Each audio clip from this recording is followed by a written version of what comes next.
Welcome back to Derry Public Radio. Reporting from the basement of the Derry Civic Center, this is Joshua Kahn with the news. All Derry citizens are cordially invited to the wedding of Ben Graham and a 1958 Plymouth Fury. While I'd be remiss if I didn't express my concern over their age difference, I will admit, one look at her chassis put me in the mood to cruise. You're listening to Derry Public Radio.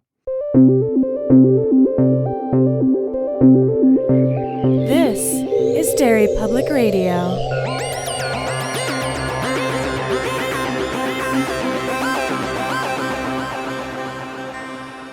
Welcome back to Derry Public Radio, a bi-weekly Stephen King Book Club podcast. I'm one of your hosts, Joshua Kahn, alongside CM Alexander. Hello, everyone. And Benjamin Graham. What up, Constant Raiders? And today, we are covering the second half of Christine, selected by Brad Hahn through our Patreon selection series. We were covering through the end of the book, and we have CM leading our discussion. CM, take it away. Thanks, Josh. Quick recap from last episode. Stephen King's best friend got a girlfriend, and she sucks. Is that your takeaway? He wrote this in a spite moment, losing a good friend? Don't you think? Is Dennis supposed to be a King analog? Yeah. There are so many of them, and I did not get that at all from this. All right, so in seriousness, though, Arnie, the main subject of our book, gets a car, Christine, and everybody, strangely enough, has a problem with this car except for Arnie. And his personality and even his looks are starting to change. And it's really weird. And now people are dying, and that's really fun. We pick up not long after Christine makes her first kill. Well, her first kill with Arnie. And Arnie's doing his best to make amends with Lee, including patching things up with her mom. And I thought it was kind of funny to get a section about Arnie being charming. Yeah, I thought him picking her up and I thought it was all very cute. He's kind of got game a little bit. For a very small amount of time. Yeah, for like a second. Has very, very little game. And even though Dennis isn't our narrator at this point, we still manage somehow to see Lee completely through Dennis's eyes. Yeah, the middle section of this book is so weird. All of this is being told to us by Dennis, even though he's not the narrator, but he's not here for any of these events. Yeah. Right. Sure. Which, that whole thing didn't click with me until later when we come back to Dennis as our narrator. And I was like, oh yeah. It doesn't quite pull me out, but it's sort of indescribable. Okay. Anyway, Arnie and Lee go to the mall. This part is really cool. We're being told that it was like just the best day ever. It was a really great day until Lee had her near-death experience. Yeah, we're given this it's that brief glimpse of hope right before things become irrevocably fucked. That is always a Stephen King moment I really like. And not for why you'd think, because this is when there's a hitchhiker, and you would think normally the hitchhiker would be the problem. Nope. Turns out it's McDonald's. That tracks. So Arnie and Leigh are on their way home, and they spot a hitchhiker, and he has a sign, and it says, "I'm not a psychopath. Please give me a ride." And so they pick him up, and they decide to stop for a burger on the way home. Arnie gets out of Christine and leaves Lee alone with this hitchhiker. What did you guys think of that? Which is insane. But I do love that, as uncomfortable as Lee is, when she finally dares to look at the guy, he is just as freaked out about being in that car as she is. Yeah, it's a real gross power move by Arnie, too, because he didn't want to pick up the hitchhiker. Yeah.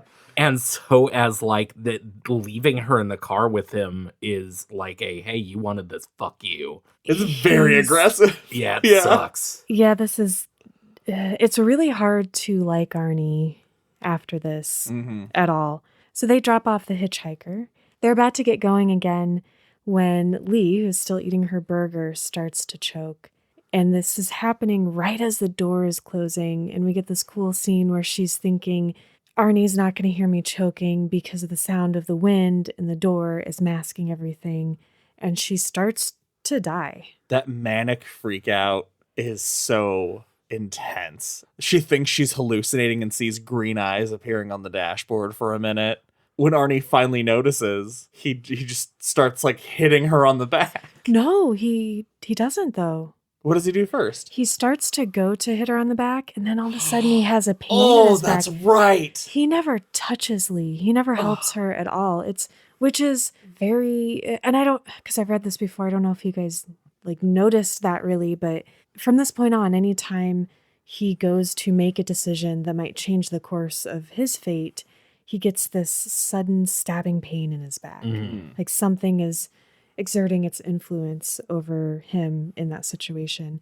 So yeah, Lee sees Christine's dashboard that looks like eyes just boring into her soul as she's choking. I couldn't take that seriously. Of all the I don't know what I expected, but it's so ingrained that like whenever people anthropomorphize Christine, the face is never like the headlights where you would think, never cars like where the eyes are on the outside. Sure. They hallucinate that the eyes are on the dashboard, which you can't see where you're going if your eyes are on the dashboard. It made my mind's eye pulled the whenever they would show Hera in the Hercules Kevin Sorbo TV series. Oh, I never watched it. Oh, that's just for me, I guess. But essentially, they would never reveal. They eventually revealed her, but when they weren't revealing who the character was, it would just be a set of eyeballs over a storm, and that was it. And so that sounds very good. See, I just think of Cronenberg. I see some very Videodrome shit happening in this scene, which is actually more terrifying than how it's described. I was going to say, we haven't watched the movie yet, but if it was directed by Cronenberg, I would be very excited. So anyway, the point is that Christine is watching Lee die. And just in the nick of time, the hitchhiker notices what's happening, apparently, because he yanks Lee out of the car and he's giving her the Heimlich. And Arnie is not very grateful for this guy's help. I kind of liked this part of it. Only because Arnie is such a fucking basket case. Yeah. And so he just all he sees from his perspective is the hitchhiker they dropped off opening the door and ripping his girlfriend out of the car. And he just runs over and socks him in the face. Thanks for saving my girlfriend. Bam. And the guy's cool about it. All I could think of during the scene is how selective Christine is with her powers. If she really wanted her dead, she can make her choke on a hamburger, but she can't lock her own doors. Like, oh, that's true. Well, I think Christine apparently has a flair for the dramatic. She's toying with her. She wants the symmetry of the deaths. That is true, because this is also exactly like LeBay's daughter choked to death on a hamburger. Yes. Oh, man, which we'll get into a little bit. That's a really cool point.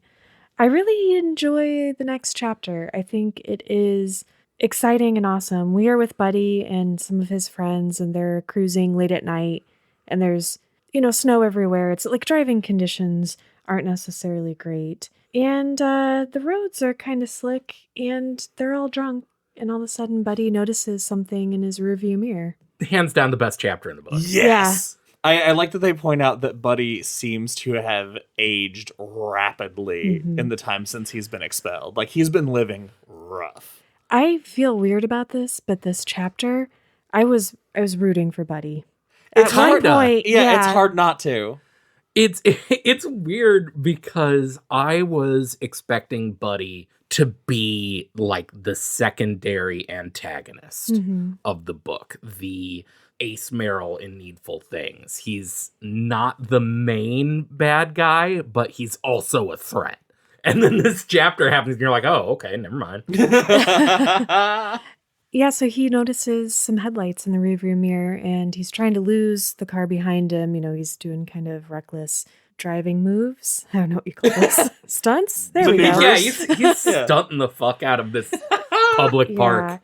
And he notices, though, he doesn't lose it, and he realizes it's Christine. And he sees that nobody is driving the car. And it's two guys in the front, and a new guy in the back, Yeah. a freshman who I like how it's described. Like he has no idea why everybody's so tense all of a sudden, and Buddy's going faster and faster because he doesn't know anything about Christine. It's this character, and I don't remember Bobby, his name, I of course. think? Bobby. Yeah. Is I think what really makes the chapter, because he is this freshman kid who just decided to try and hang out with the wrong people. He's an innocent in this. Buddy and the other kid, they know The stakes. the stakes. They know why it's happening. They, even if it's mysterious and supernatural and they can't explain it, they understand at least why. And this kid is just out with some dudes he is scared of. And all of a sudden is faced with this unknowable terror. And that's fucking scary. Luckily for him, not for long. Interesting choice of words. Luckily isn't how I would put it. So as they're racing through this park, all these very tight turns, and Christine is keeping up with them no matter how fast they go. When Bobby whips the car around to see that nobody is driving it, they slam into the gatehouse island, and it accordions the back end and demolishes the entire back end of the car. And then Buddy's like, suddenly just notices his whole back is drenched. Yeah. And I would have screamed forever. Yeah, it's so fucking It's so metal. fucking cool. It is brutal as fuck. Just the thought of being like scared for your life, but then also your friend is all over you. Ugh. Yeah. And this next part, this cat and mouse between Buddy and Christine, is where I kind of liked him, because the car starts burning, so his friend in the front seat is burning to death. Oh, and he was also crushed from the waist down by the engine. Well, yeah, that too. So Buddy climbs out of the car, and he's obviously injured as well. And he's described as like, Christine's coming at him, and he wants to give in. He wants to panic, but he's waiting and waiting and waiting for just the right moment to move. And he tries very hard, and I thought perhaps he might be successful in escaping her. Yeah, he's like standing off with it. And it's another one of these moments where I have the exact opposite with this book. Opposite problem with this book that I had with The Outsider, of everyone's just instant belief in whatever they see. He just sees this car coming at him, and he's like standing on top of this snowdrift like, fuck you. I pictured him as Bakugo. Yes. Yeah, it's a very Bakugo moment. Yeah. I've been watching My Hero Academia again. It's very good. It's the best. But he's just like waiting out his moves. He's dodged the car's attacks a few times. Pretty sure he has a pierced lung from one of his ribs. Christine has also broken one of his legs. So not just getting up on top of this pile of snow a snowplow made, but he like had to claw his way up. Yeah, doesn't he like literally leap high enough that she doesn't crush his legs or something? He leaps out of the way and she hits his leg and breaks his leg. I was thinking of Lee later. Spoiler alert. The moment that he's on top of the snow pile and he's like, she can't get me. And then she just starts plowing into it, and he feels it slowly giving way and has to make that choice of, I thought I could wait it out and I thought I'd be safe, but I have to do something. And just takes a tumble down the opposite way. And there too, you think, okay, maybe he'll be safe. And then he comments on, gee, I wonder how long it's going to take somebody to find me. It's like whatever below out, and before anybody finds him, if Christine doesn't manage to finish him off, he's going to freeze to death or bleed out. Yeah, it's the middle of the night. I think they say the park is like closed for the season, so there's no one that's going to be there. He's hoping that the smoke from the car will bring people to him. It's very tense. Did either of you anticipate how his death would happen? Nope, not even close. Nope. Buddy has that moment where this is where I thought we were going to cut away from him, assume he was dead, and then maybe later there'd be more Buddy. But nope, he is just trying to survive, and he turns and sees the corpse of Roland LeBay standing there, And I think at this point, he also has beetles crawling in and out of him. And in his flailing to escape, his broken rib punctures his heart. And then Roland just pieces out of existence and goes back to what he was doing. Job done. When Roland starts physically manifesting, it hit me the way to make this book sound less obnoxious. All right. Because obviously when people think Christine, they think, oh, that's the evil car book. Christine isn't just an evil car. Christine is a lich. Yeah. Well, she's not a lich. Roland LeBay is a lich. And Christine is his phylactery. Is that what it's called? Yeah. Whatever. This where his power is stored. Yeah. Which makes it sound cooler than it is, honestly. It's still an evil car. That is cool. And that's one of those things that I was the same. I thought Christine is just that evil car book. And had no idea the possession elements. And that really ratcheted up my excitement for this book when it starts getting more into what LeBay has control over. And I could talk for hours about this, because if this is a possession and he's putting his energy into the car, how did she talk to Dennis while he was still alive? Like, what part of him is already in her? Oh, shit. Yeah. Because his wife and daughter are dying too. That is I didn't even think of that. Yeah. I've been wondering this whole book sort of what that dynamic is. Yeah, because I had this headcanon that because they talk about how Dennis suspects that Roland purposefully put Christine in Arnie's path so that he could continue on. Mm-hmm. So I had this headcanon that after he sells Christine to Arnie, he didn't just die. He didn't just kill himself. I am imagining a literal, Chucky-style dark ritual where he ritualistically kills himself to bind his spirit to Christine.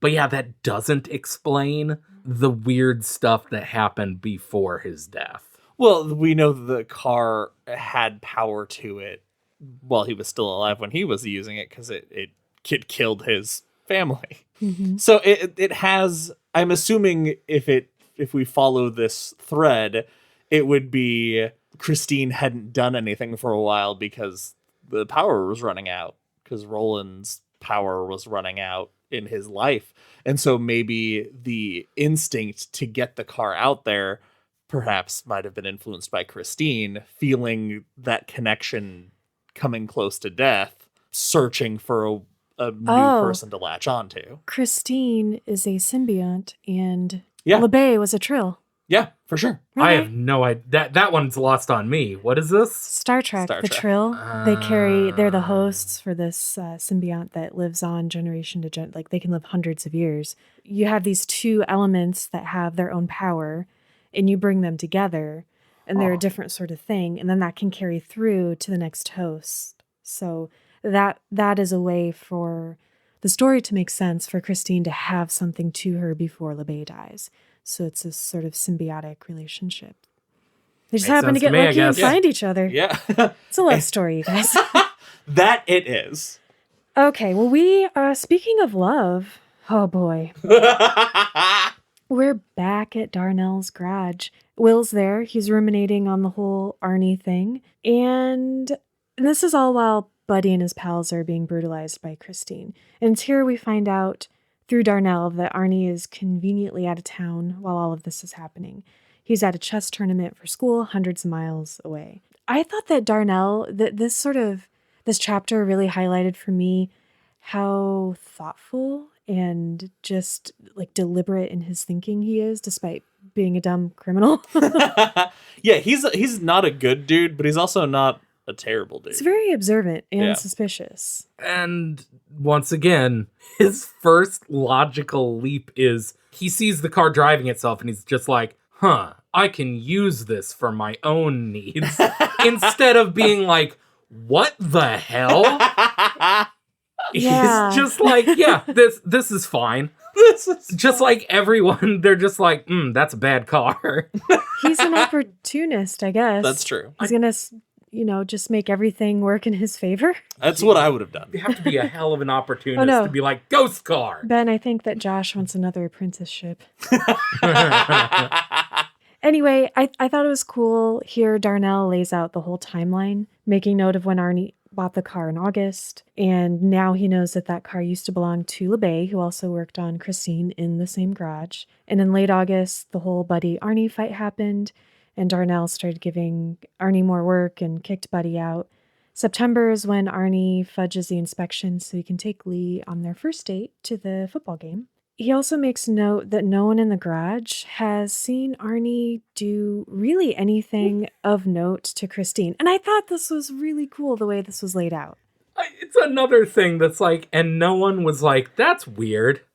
No, I think they are all like, that's weird. That's how Darnell knows that. They're all kind of talking about it when Arnie's not there. Like, oh, when do you see him do stuff? When do you see him do stuff? And speculating that maybe he does it at night. But Darnell can tell the kids here all day. There's no way he's here all day, sitting in the car listening to oldies. Yeah. And then he's coming in and working all night.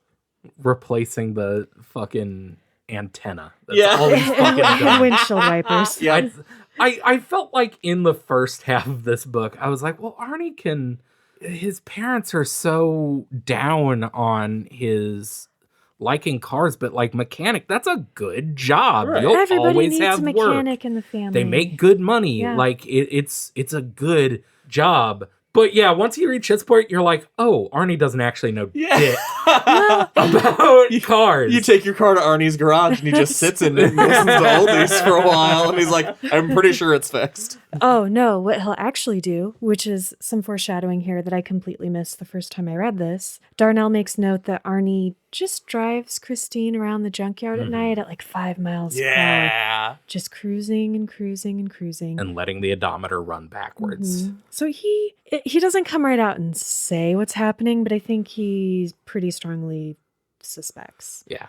And by the end of the month, of course, Christine has then killed Welch. Junkins visits in December. He pays a second visit to the garage soon after to ask Darnell why Arnie is lying about the repairs. And that's when Darnell says, this was the only lie that he told Junkins, because there's no way for this guy to believe the truth, because the truth is that Arnie couldn't have done the repairs. For sure. And that's why he's lying. But why would he lie about that?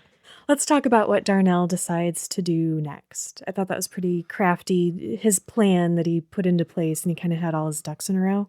He's now seen the car drive himself. He's pieced together that Arnie's conveniently out of town.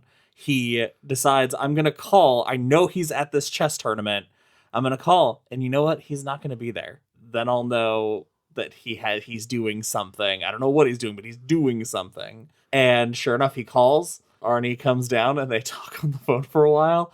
And slick as shit, because the moment I was waiting for was for Arnie to be like, so what are you actually calling about? And for Darnell to stumble. But no, he thought ahead and he was like, oh, I called because I need you to stop by this shop. They've got tires for sale and they need you to check them out. Because he's always got a plan B. Yeah. I would read a different book that was just about Darnell's crime empire.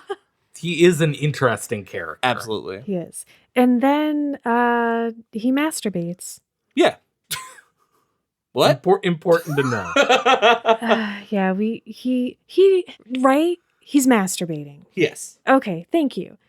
But here it's called Dancing That Special Dance. Which makes the earlier scene where he was trying to dance with Dennis's dad and then trying to dance with Dennis kind of different. I mean, whatever. Go for it, man. Okay, so Christine cockblocks Darnell. Yep. Almost giving him a heart attack, which, if only. Based on, he would have gotten out for lucky.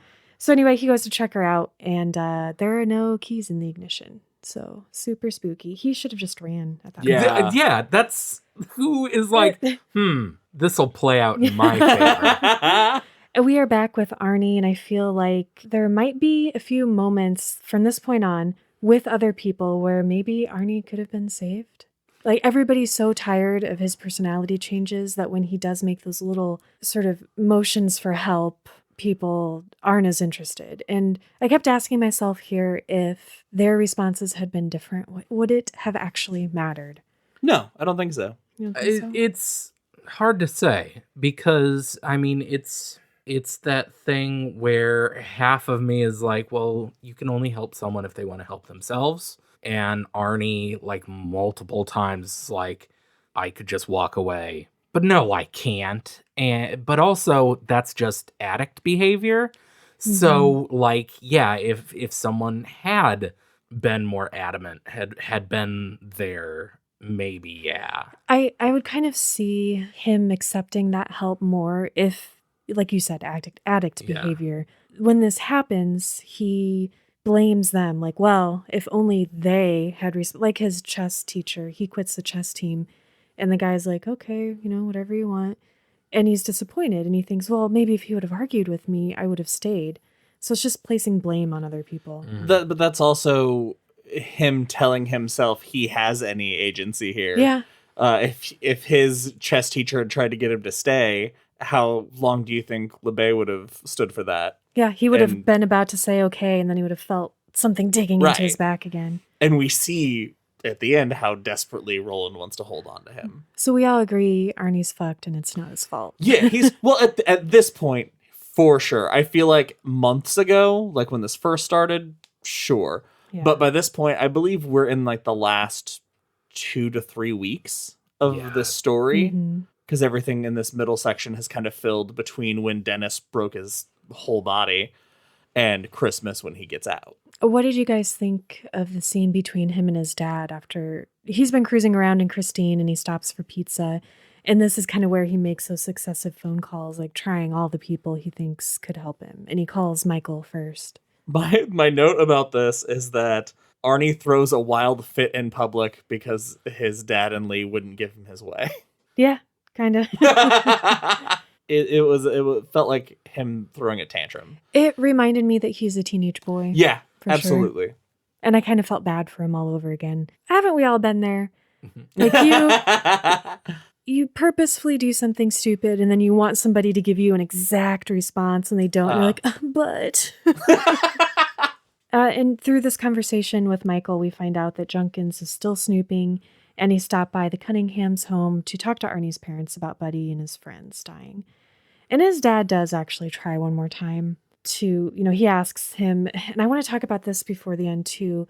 He asks him what's going on. Like he wants to know and he wants to help. And it's a theme that his dad holds on to until the bitter end. Kind of leaving me wondering, well, if we had brought him in, would things be different? Brought Michael in on the supernatural elements? Yeah. Well, maybe. Well, considering everyone immediately believes that the car is a ghost. Right? And Michael, it is tragic because both Arnie and Dennis's dad are just good dudes. I feel like they are good dads who truly care about their sons. And so it's really sad, especially for Michael, because he's descending into, hasn't he been drinking a lot? Yeah. And like he's just a ghost of his former self. He's almost given up, it seems like. Yeah. I thought the coolest thing to come out of this chapter, though, is when Arnie's reflecting on everything that's happened and trying to defend himself and saying, well, Lee's all upset because she choked in a car and I didn't do anything. I didn't give her the Heimlich maneuver because it hadn't been invented yet. And she's not supposed to die on the side of the road. She's supposed to die in the car. I think this is probably the part for me. It became more clear that it's LeBay possessing him. Yeah. Yeah. Especially wanting the body count in the car. Yeah, that's so gross. Doesn't even make sense. You can't get that smell out. That's the smell that everybody keeps smelling. Quick question for you guys. When he calls Lee, he almost again has a moment with her where he can be vulnerable, but then he has like a vision or something of Christine waiting for Lee. So do you think that was Christine warning him off and he's trying to protect Lee by pulling back again? I don't think it was anything that supernatural. I think it was literally just him acknowledging that like Christine is not fully under his control. He's not the one making Christine do these things. Yeah, he has a lot of denial about that. Yeah. So yeah, I think it's just him recognizing, oh, I need to keep Christine happy or bad things will happen. Then he like full on turns into LeBay Yeah. and goes off on his parents in a very disturbing way, just in his head. And then wants to get married to Christine in front of all the people that she's fantasizes killed. about his wedding. The weird marriage theme in this. I don't know. That's why I think this happened to King. I think he's sad, you guys. What's the message of this book? That when your friend marries a ball-busting bitch, your friendship is over forever. I think that's honestly Right? the closest Yeah. I can get. Because there's just this recurring, like literally the first chapter is called Arnie Gets Married. And marriage is never discussed in a happy way. It sure isn't. No, well, think about the story. Dennis reminisces about one of their friends who started dating this total slut, because, women in this book are just treated very fairly. Yeah. And she got knocked up. You don't know, she might have been a slut. Oh, that's true. No, I'm not defending that. No. Josh said it here. But he's thinking about the guy coming around. He's like, oh, you guys like my girlfriend, right? And everybody hates her. That cemented it home for me. Like, yeah, he's just writing about what men feel like they go through when their friends get a wife. It's like, you know what?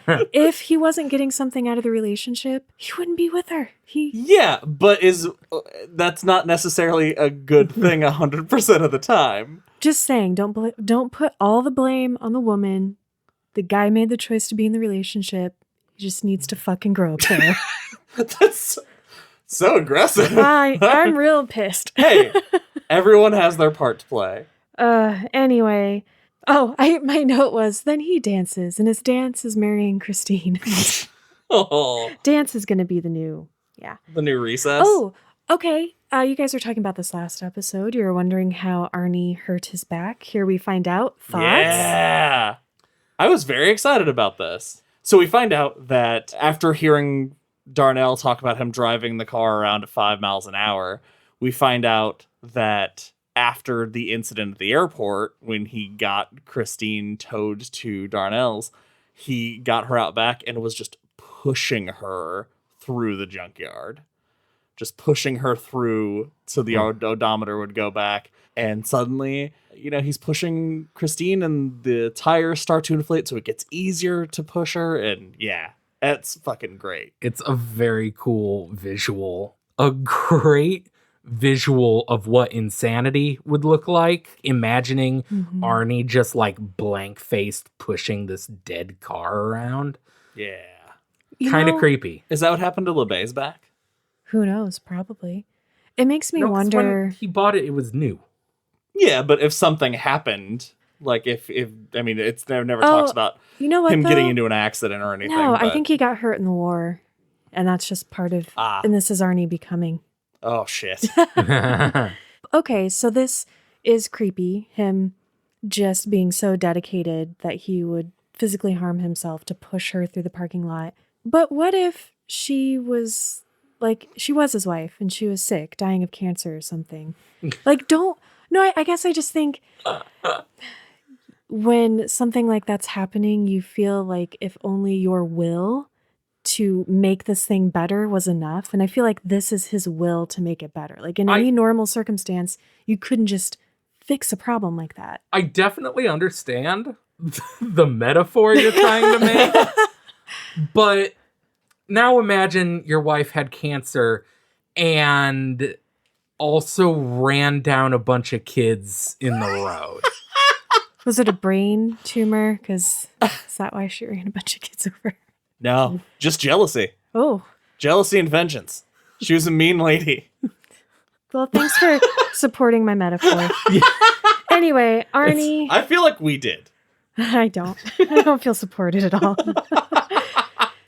What do you guys think of Arnie's plan to get back together with Lee? Oof. Is that a plan? Well, just because it's terrible doesn't make it not a plan, I guess. Well, I'm pretty sure his plan is just dibs. Well, I believe dibs is his. Well, you will marry me. You will be mine. And he's going to lie to her, and he's going to buy another car, and he's going to say, oh, I got rid of Christine. It's all cool. He gaslights the fuck out of her about blowing it out of proportion. Yeah, you almost died. Get over it. We all almost die every day. Or whatever bullshit he says. And now we get another scene, our final scene, which I didn't expect, with Junkins.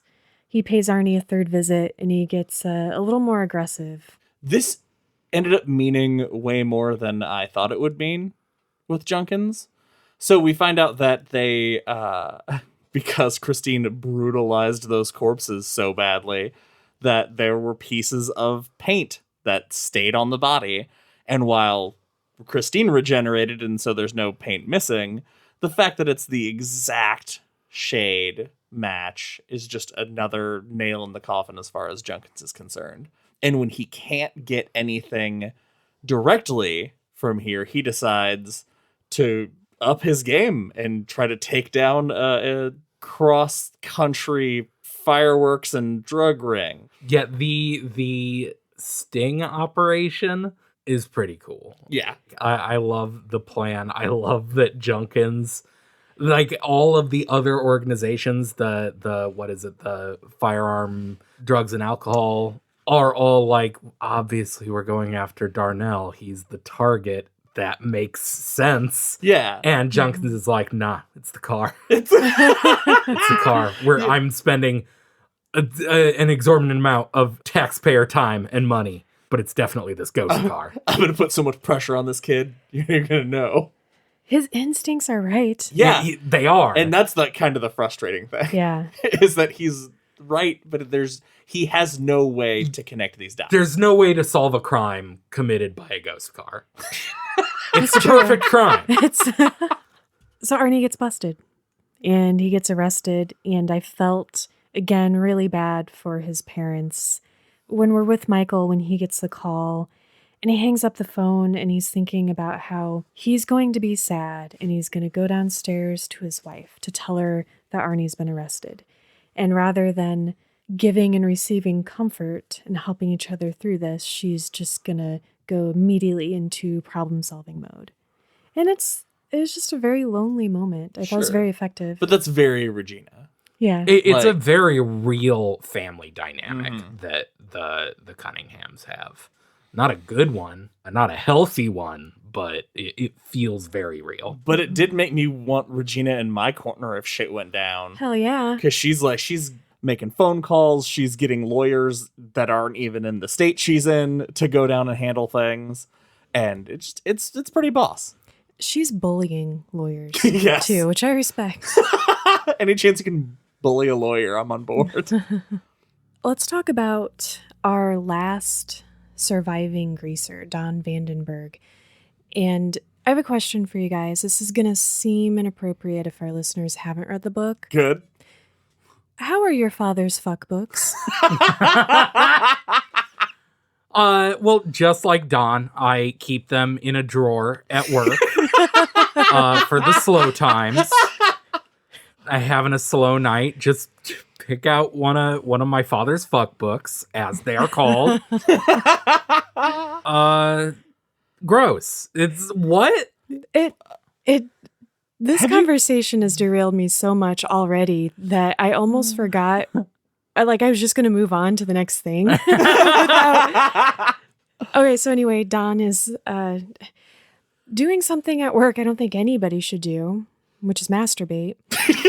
Or he's trying to masturbate when he gets cock-blocked by Christine because she pulls up. He doesn't know it's her, though. There's a blizzard, and she pulls up in the last spot at the gas pump.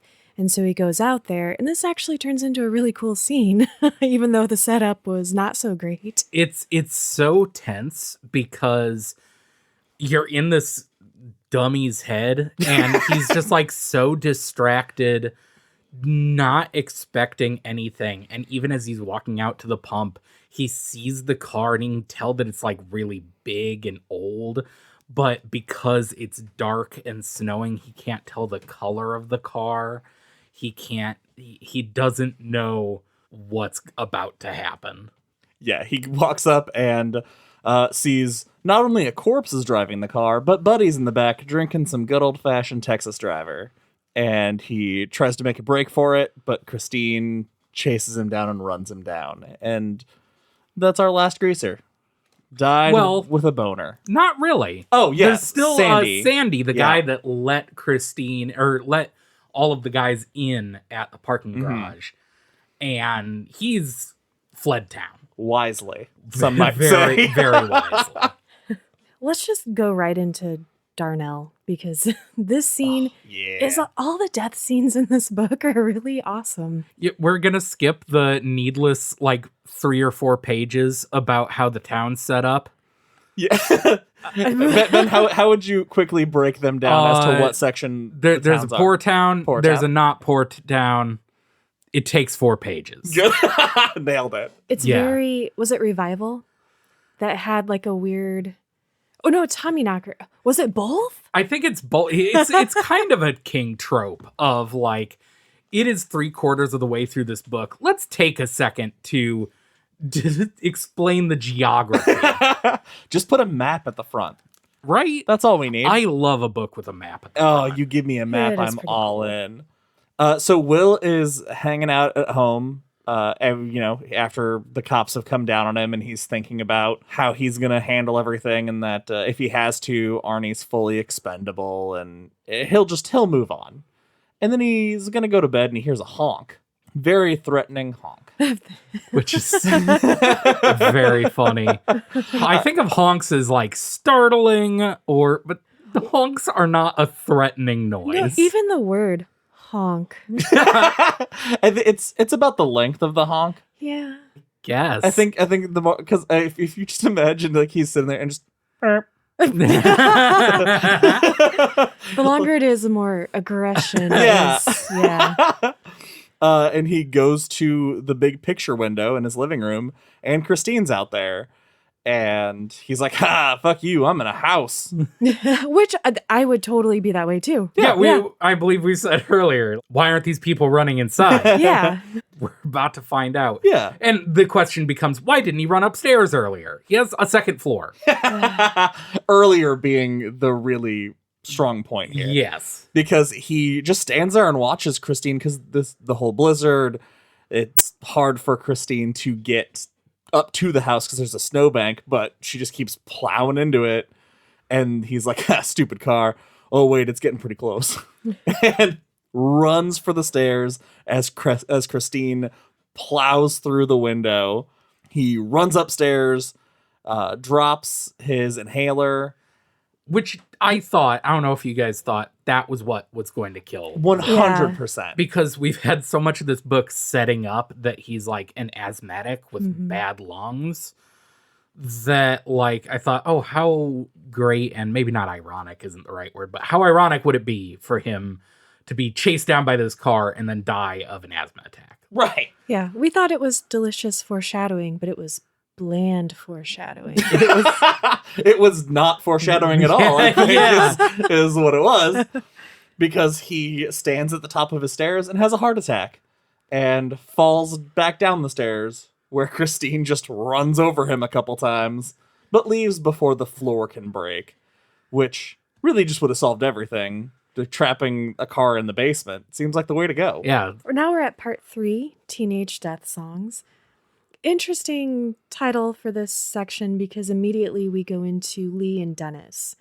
She comes to visit him so they can talk about what's going on with Arnie and figure out what to do about it. And what they end up doing about it is hooking up with each other.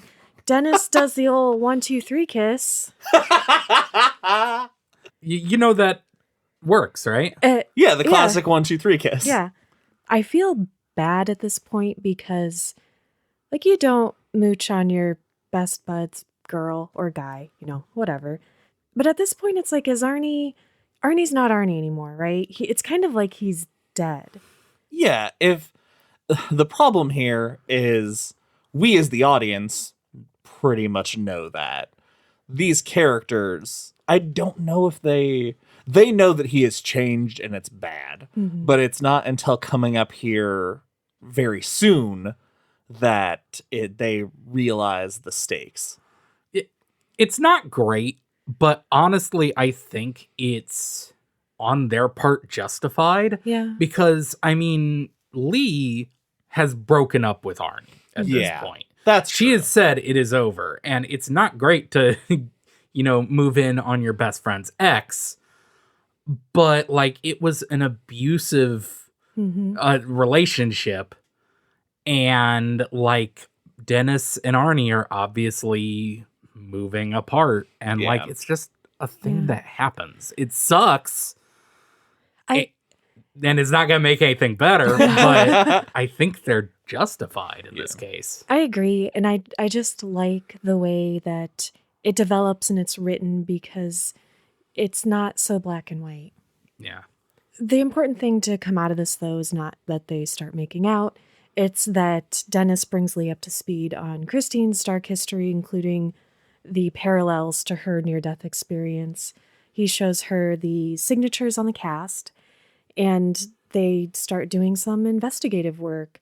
They find signatures from some records of LeBay and confirm that that is LeBay's signature, the second one. And Dennis also reconnects with George. Anything you guys kind of want to focus in on for this part? There are some cool things, but... Yeah, I wanted to ask you guys, the thing about the signatures on the cast. Arnie signed both of his leg casts, and on one, it's different than the other. And he acts as though this is definitive proof. Are you guys' signatures so steady that they are noticeable from one to the other? Because my signature is an absolute travesty. As any of our listeners who have subscribed at the $15 and up tier and gotten a postcard from us with our signatures on it. I guarantee if you put round them it next up, to each other. you round up all of those postcards and compare them, you will think 5 different people signed your name. See, I watch a lot of Forensic Files, so I feel like a sort of a handwriting expert in the room. Signatures do change over time, but there are still specific markers unique to everybody's style that you can match a person's changing signatures and be able to tell, apparently according to Forensic Files, with pretty good accuracy, whether it's a forgery or not. So it's kind of interesting, actually. Forensic Files hasn't lied to me yet. We also get more of Dennis's dad and Arnie's dad trying to help. They know something's wrong, and Dennis is shutting them out. And I've wondered, and I think we've talked about it before, throughout this book, if they had let them in, if they had gotten everybody on board and everybody to help. And I don't, we've said it wouldn't be that hard because everyone's like, ugh, Christine, gross. Maybe things would have turned out better, but who knows? I will say, one of the things that I go back and forth on, my feelings about this book are not very secret about how I felt about it, but it goes back and forth on how much time they spend on these really honest moments of, if you saw somebody in your life acting this way, these are the things you would do. It's just hard for that to not kill the pace a little when we as the audience know that it's definitively supernatural, there's definitively nothing they can do. But at the same time, I really like the amount of effort they put in. Yeah. It's really hard for me to balance out whether I'm okay with the drop in pace or the attention to detail, I guess. You know what I am okay with? The secretary of the Libertyville American Legion Post. I love this guy. That guy's the best. Dennis calls him to get some background information, some history about LeBay. And no surprise, all those guys also hate Christine. Yeah. And LeBay. Yeah, he calls up this guy who's just like the coolest old dude. He's the old dude that like you can just imagine his cigarette voice and like he just wants to tell you war stories. Yeah. And he's like, oh yeah, LeBay. That dude fucking sucked. He wasn't even a member at the time, at the time of his death, but like, we decided to do right by him anyway. But man, what a piece of shit. And he tells of course, he's like, I don't want to keep you on the phone all day, but here's a story. And, like, goes into this. this wonderful story about LeBay and Christine from back in the day. Where she rips off a guy's finger. Yeah. Ben, will you tell it? Will you tell the story, but will you tell it as the old man? No, I can't. I can't do it. Who? Oh, he's here. Let me let him in. Okay. Just. Oh, hi there, you guys. It's me, whatever my name was. I can't. What a stupid premise. It's me, that character from the book. Can't remember my name at the moment, but that's okay. Good enough. I sorry, we didn't mean to drag you in here in the middle of the night, but we heard you had a story to share with us. Well, fuck do I ever. You talking about Roland LeBay? Yeah. Roland. No, this is. I can't do this, guys. I can't. It was a one-off thing. That's he fair. left. He's gone. Ben, you've heard the story from that guy before. Would you tell us? So what happened? was? What had happened was, back in the day, Roland was a huge drunk, and he would come to this VFW hall and get just absolutely plastered drunk and fight with everyone.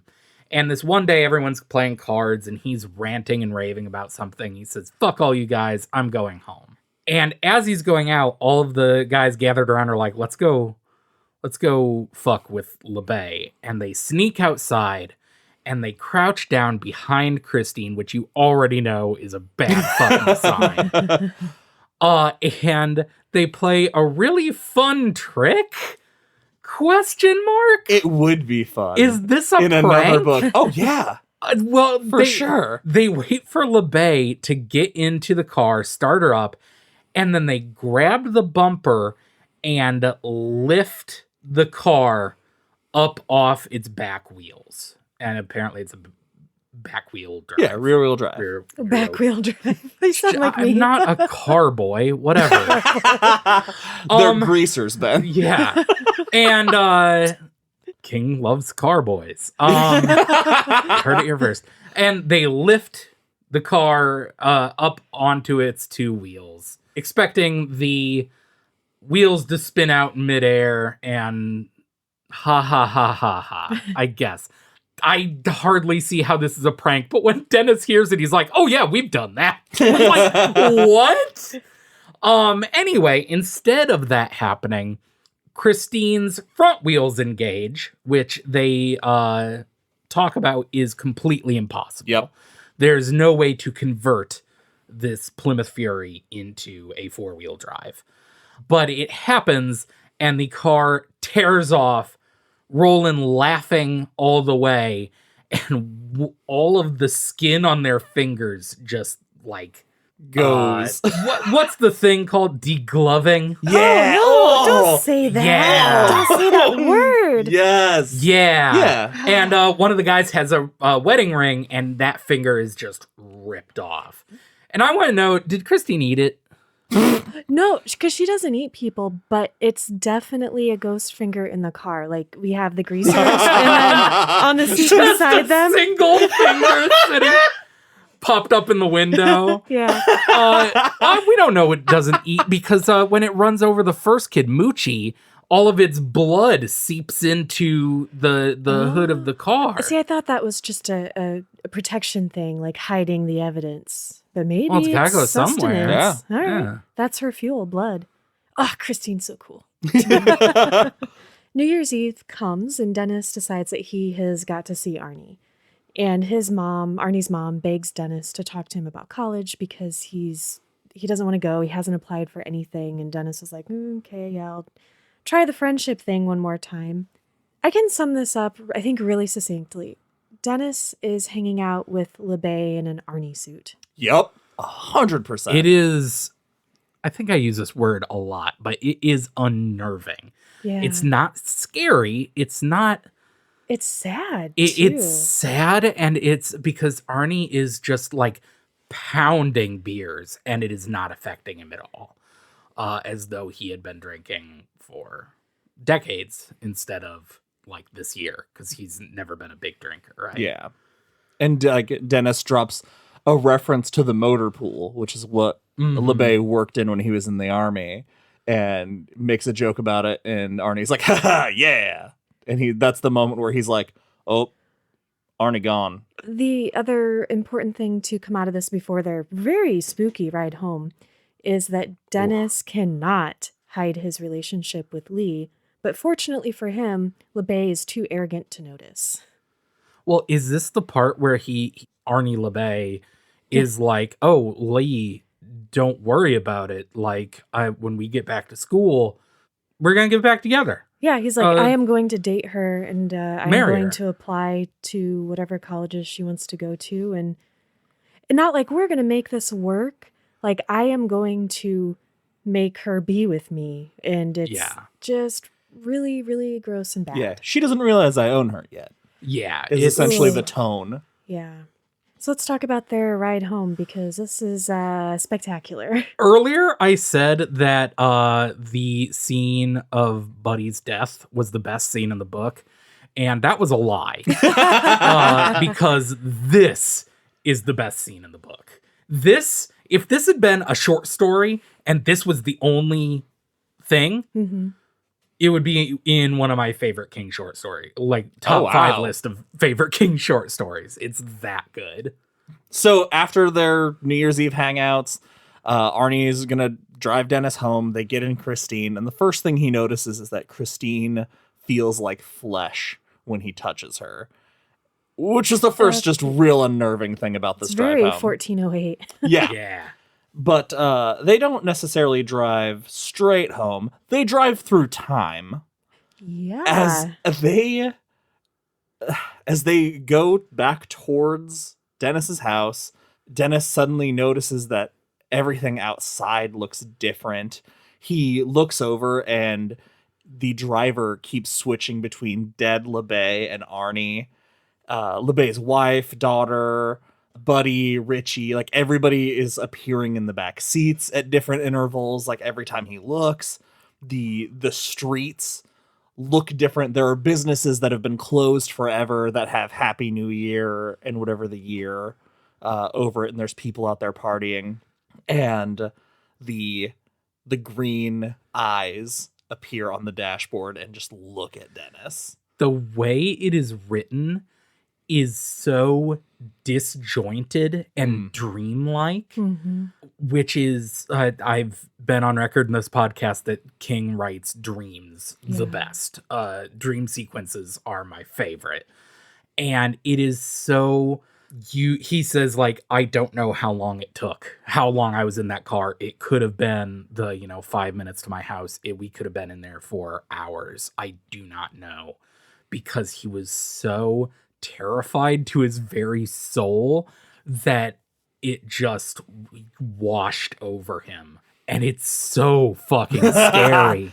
He feels like if he hadn't gotten out of the car when he finally does get home, if he'd stayed in a second longer, he would have just gone mad. It makes you, it kind of puts a different spin on the knowledge that Arnie cruises around a lot. It's like, oh, this must be what he's seeing and experiencing. Holy shit, I didn't even think about that. Because he loses, not just when he's at the junkyard. Yeah, he loses hours of his time. Yeah, just cruising. Shit. That's really cool.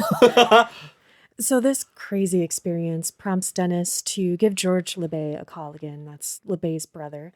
And he tells him what's going on. Just as very candid, supernatural and all. Though not, any of the dads who are desperate to help and get involved. And he admits, basically that he thinks that LeBay has taken over Arnie's body. In order for him to know that for sure, he needs to know everything that George can tell him about LeBay. So George tells him the truth, which is essentially that LeBay has always been a killer. And he tells Dennis that LeBay didn't really try to save his daughter. He intentionally put her back in the car so she would die in there. Not like in a, oh, my 2 favorite things together way, but seems like in a more like a sacrifice kind of way, which then made me question how his wife would have gotten the gumption to kill herself in the same car. So I think Roland killed her. Yeah, I wonder, because, I mean, we find out later someone else gets into that car and is killed.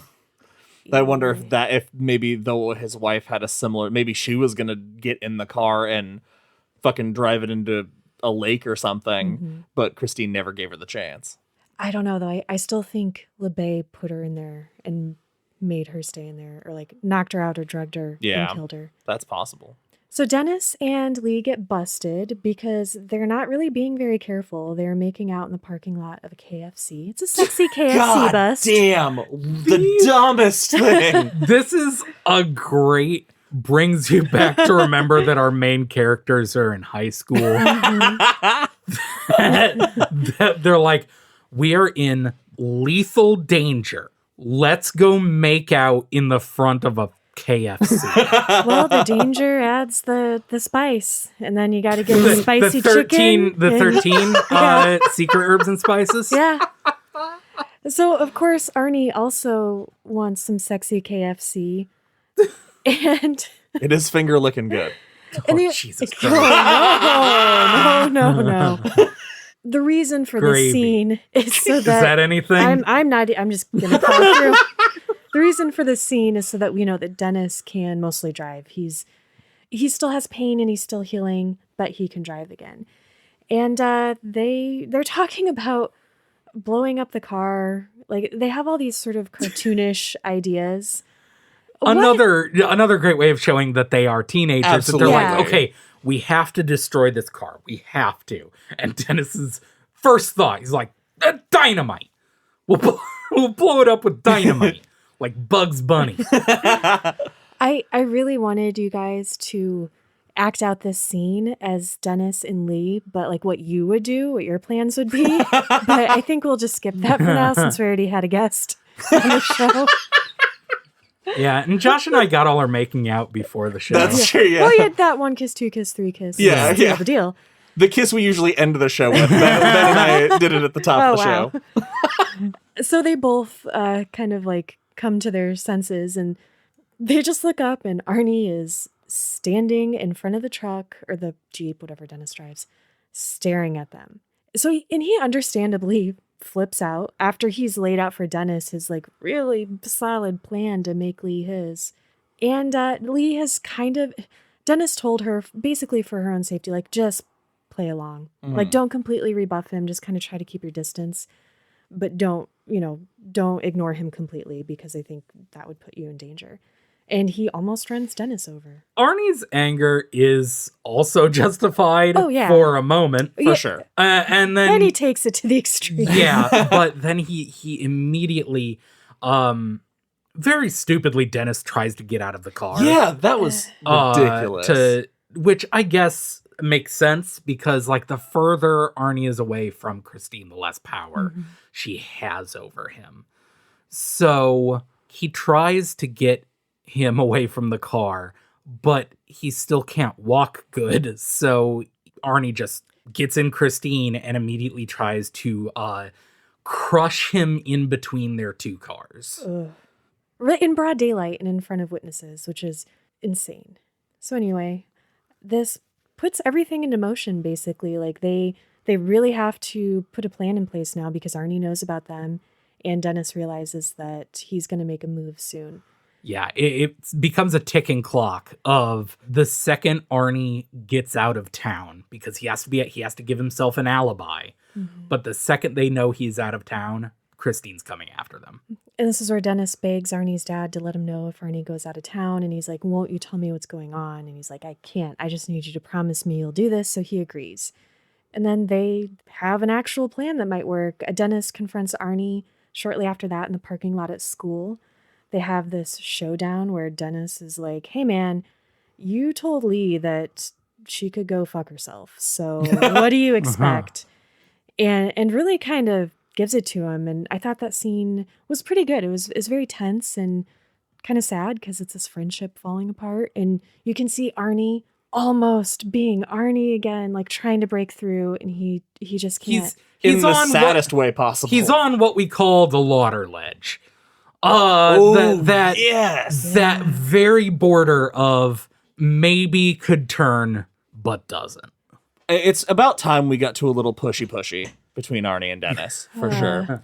But the fact that during this fight, like it turns violent, so they're really putting hands on each other, and he can see in Arnie's face now when Arnie is LeBay and when Arnie's Arnie. Mm-hmm. And there's that moment where he sees Arnie come forward and Arnie apologizes and is asking for help. And Arnie says that he basically tells Dennis he can't get away, that LeBay is always here, except, and then LeBay takes back over. Mm-hmm. And we find out what the accept is later, when after Dennis picks up Petunia, which is a dump truck. No, it's a septic tank. Yeah, well, it is I said dump.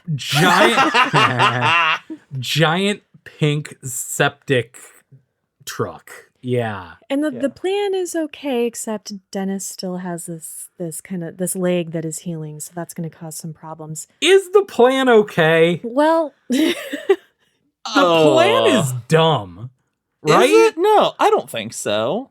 I mean, it's no dynamite. See, okay, this is why I wanted to have that back and forth between you guys, what your plan would be. What? Okay, should we go over what the plan is now? Yeah, go for it. Okay, the plan is, once they know Arnie's out of town, they are going to go to Darnell's garage with Petunia, hide all the way at one end. They are going to leave the door open so that Christine comes in after them. Lee will hit the button to shut the garage door and get out, so it's just Christine and Petunia, and he is going to crush Christine to the point that she can't move. And that is how they're going to defeat Christine. Because if she can't move, she can't hurt anybody. Of course, they also don't know that she regenerates by moving. So even though they don't know that piece of the puzzle, they think this is a smart plan. What don't you like about the plan, Ben? The fact that the plan involves ramming a giant truck into another vehicle and hitting it against the walls of a rickety old garage that has been there for decades. Do you guys think that they do this on Sunday? In my mind, maybe you guys disagree. In my mind, Darnell's garage, I can picture it so clearly, is just this shitty, run-down, just tin roof, nothing of a building.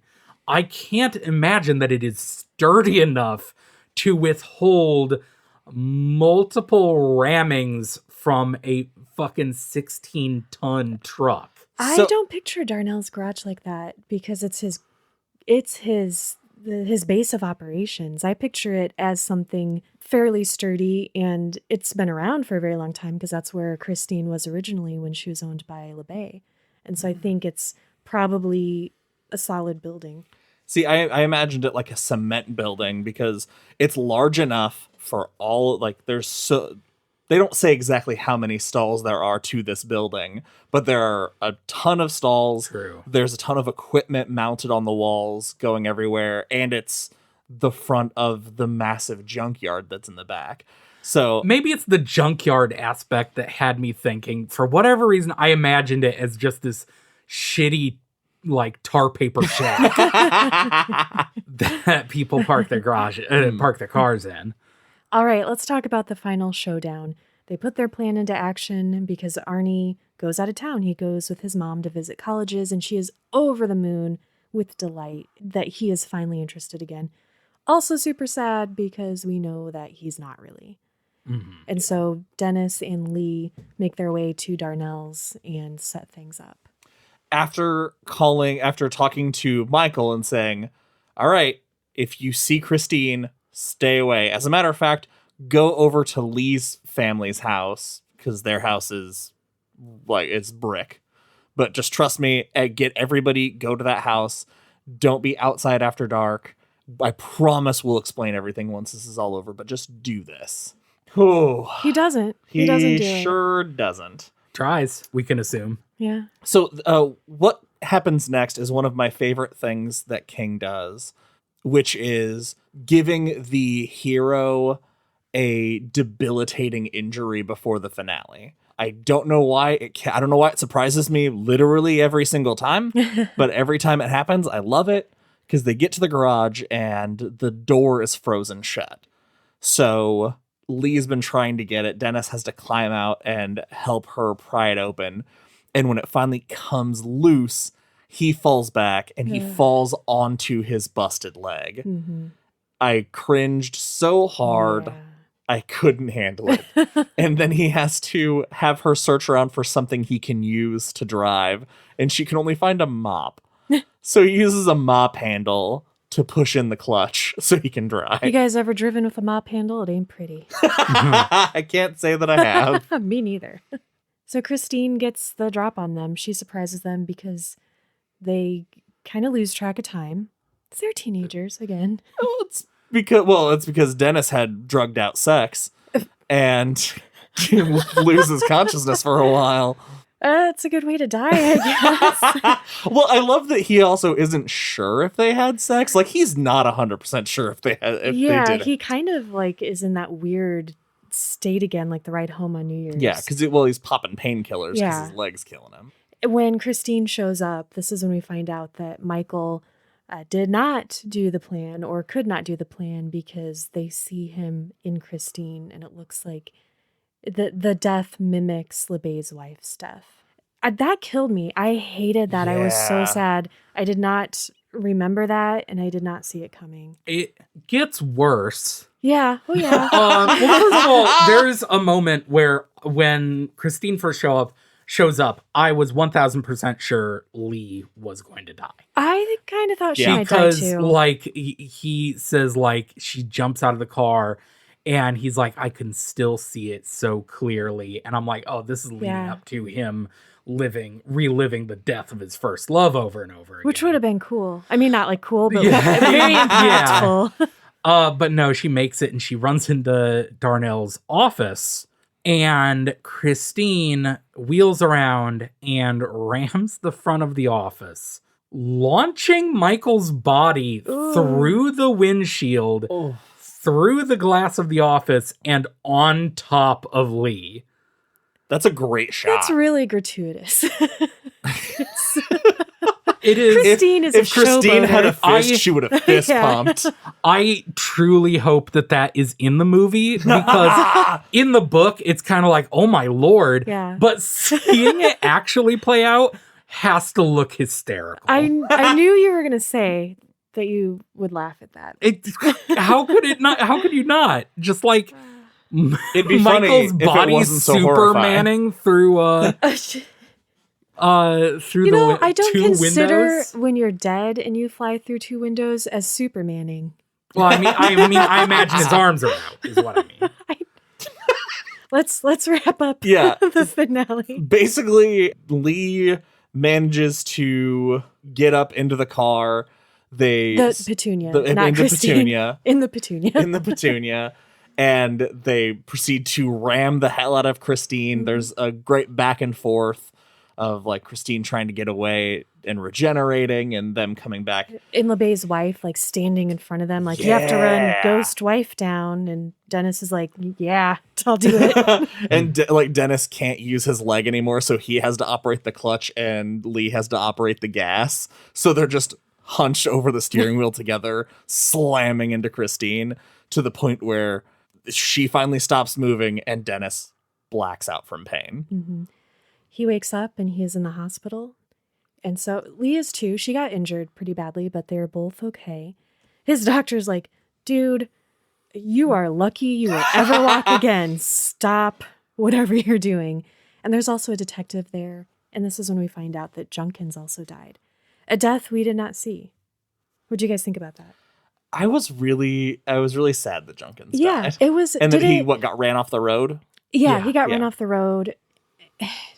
I feel like it was even sadder because we didn't see it. It was like a blow. It's like, what? Michael died and same with Michael. We didn't see that. So it's like, come Come on, Christine. You got all the greasers. Isn't that enough? My problem with it is that, like, well, first of all, Junkins was a cool character as little as we saw him. But my problem is that, like, with Junkins dead, this new detective that we've never seen or heard of before comes in and is like, I need to know what happens.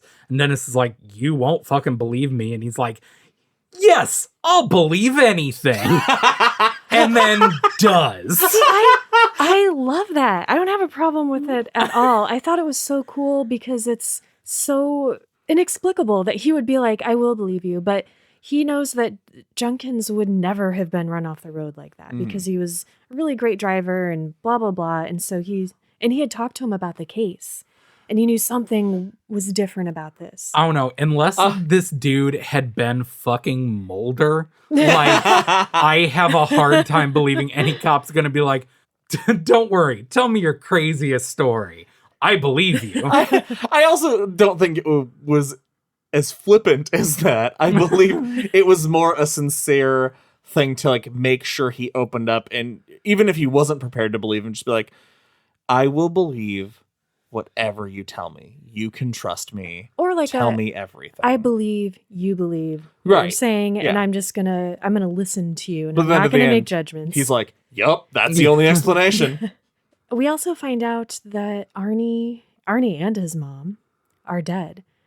They were driving and got into an accident, and a witness said that it looked like there were 3 people in the car and there was some sort of struggle happening. And Dennis realizes LeBay, of course, couldn't be in 2 places at once. He couldn't control Arnie. That's what Arnie was trying to tell him. And he couldn't be with Christine. And so at the garage, when things started to go south and LeBay realized that this was it, he jumped back to Arnie. And Dennis thinks that Arnie was probably trying to fight him off at the last moment. Like he was himself again. And I did not want Arnie to die.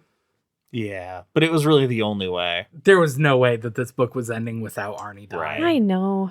It just, even though it's set up that way and you know it's coming, you don't want that for him. Yeah. At least we get his Force ghost visiting and being like, I'm okay, Yoda's here.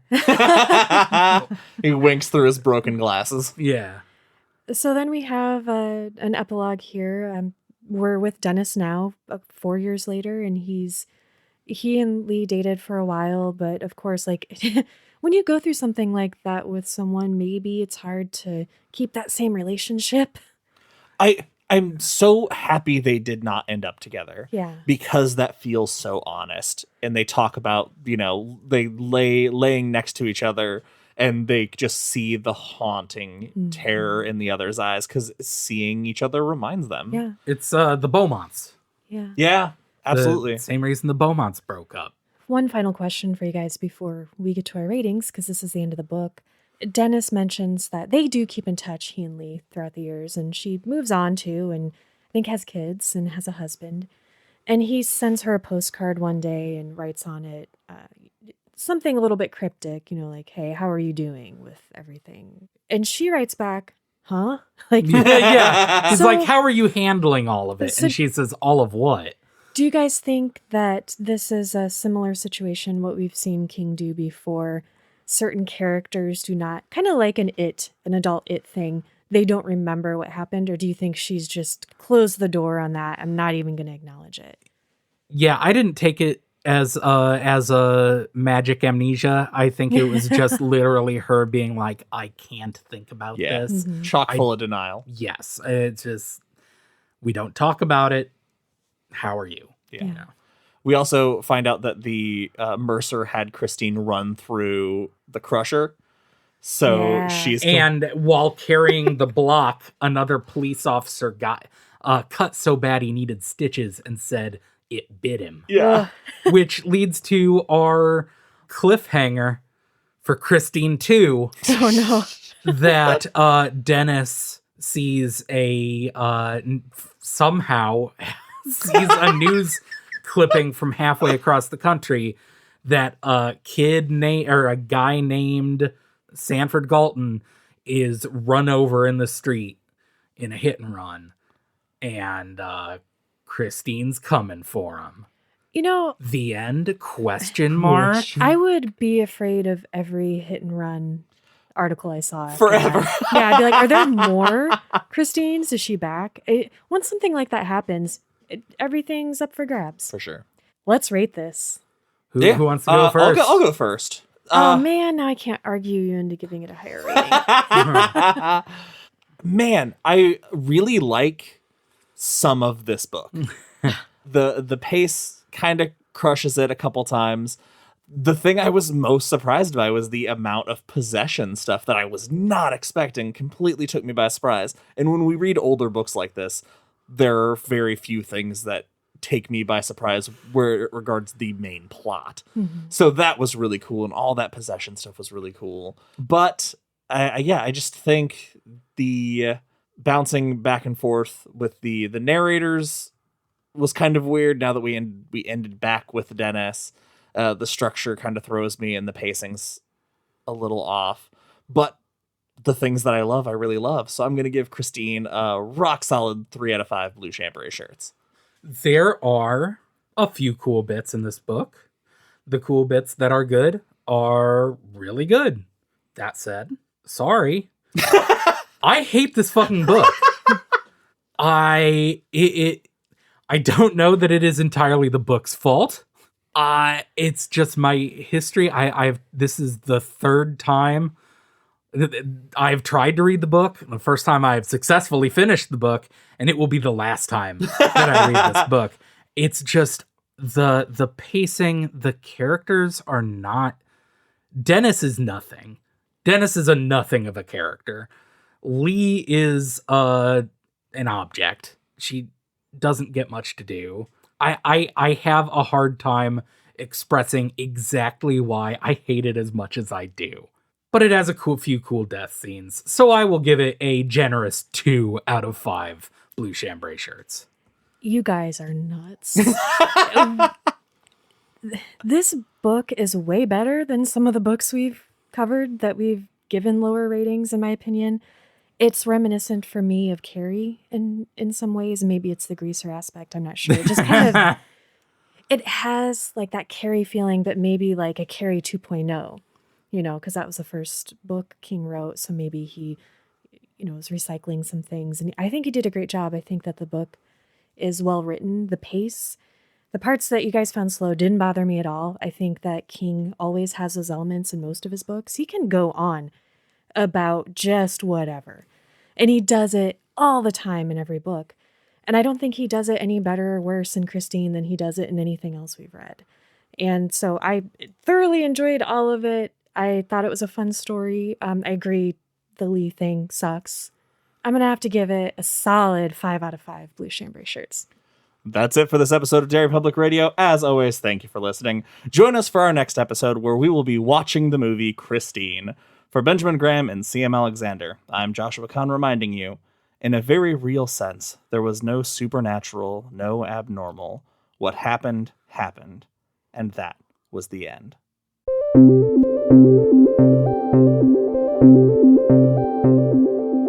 Hey everyone, CM Alexander here. We hope you enjoyed this episode of Christine, Part 2. I still can't believe that Josh and Ben did not enjoy this book more. I would love to know how many blue chambray shirts you guys would give Christine. Anyway, I guess we can't always agree, and that's okay.